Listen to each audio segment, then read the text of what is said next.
Di dalam kitab Majmu' Syarah Muhadzab, pakai zal, Muhadzab bukan Muhajjab.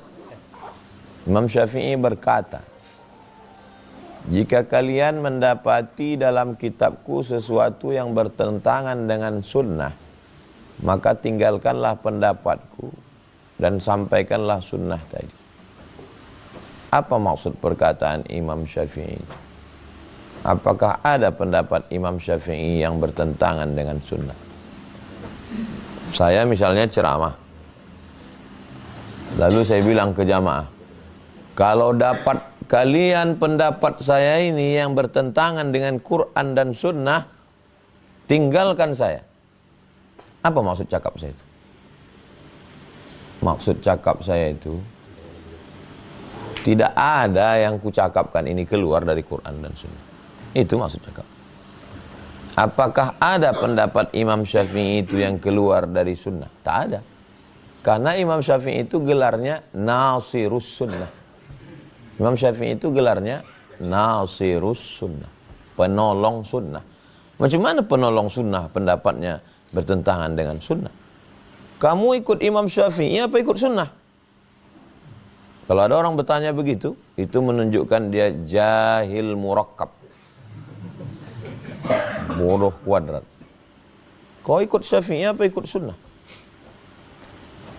Karena Imam Syafi'i mengambil penyebab pertikaian kita ini adalah karena kita tidak kembali kepada sunnah.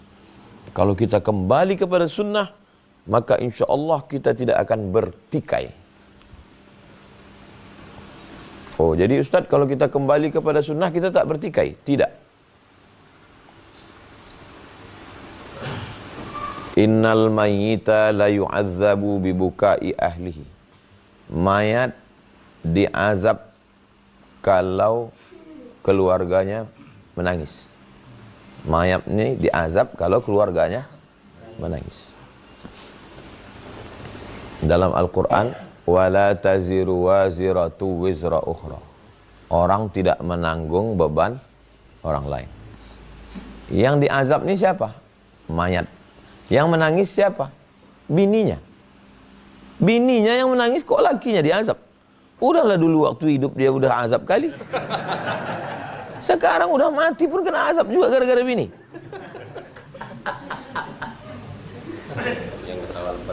Tadi katanya kalau kembali ke sunnah selesai masalah kan? Sunnah nih buat masalah. Ini kan sunnah nih buat masalah. Paham tak antum? Di mana letak masalahnya?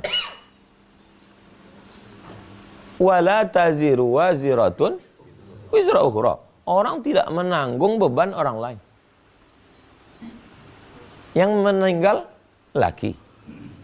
Yang menangis bini. Yang kena azab laki. Kan bermasalah sunnah ini. Tadi katanya kalau kembali ke sunnah tak masalah. Sunnah nilai yang buat masalah. Jadi slogan kembali ke sunnah, kembali ke pendapat ulama ahlus sunnah. Yang ahli dia di bidang sunnah. Baru selesai masalahnya. Ternyata setelah ditelusuri, orang Arab dulu sebelum mati, pesan dia ke bininya, nanti kalau aku mati, tolong kau panggilkan grup menangis. Ini duit. Karena semakin kuat orang menangis, semakin tinggi status sosial. Datang bininya, dipanggilkannya grup menangis. Lakiku mati, nangis kalian ya. Maka suami ini diazab karena memesankan niyahah. Selesainya masalah ini karena siapa?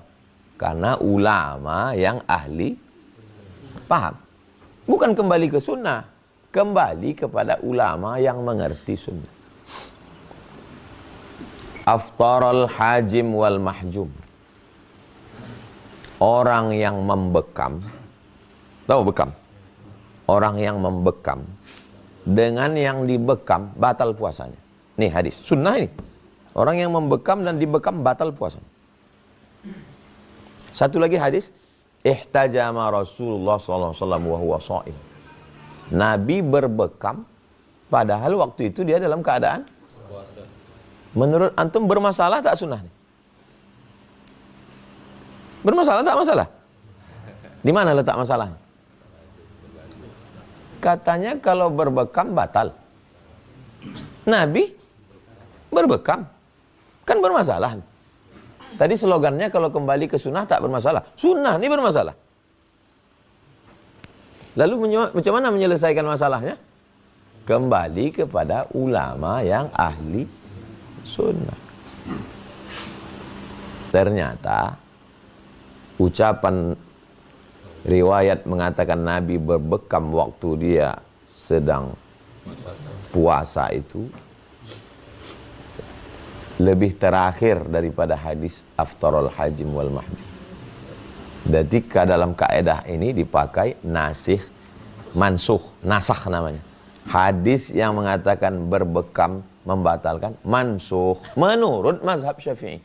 Tapi dalam mazhab Hambali tetap batal. Makanya kalau antum tanya nanti, batal tak Ustaz? Batal. Tengok dulu apa mazhab dia.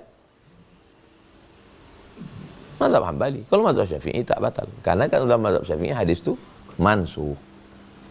3 kaedah kalau bertentangan sunnah. Yang pertama, al-jam'u, dikombinasikan, combine. Yang kedua, an-nashu. Yang ketiga, barulah dia tarjih. Selama masih bisa dikombinasikan, kombinasikan. Jadi, adakah pendapat Imam Syafi'i yang bertentangan dengan sunnah? Bisa antum buat satu judul skripsi.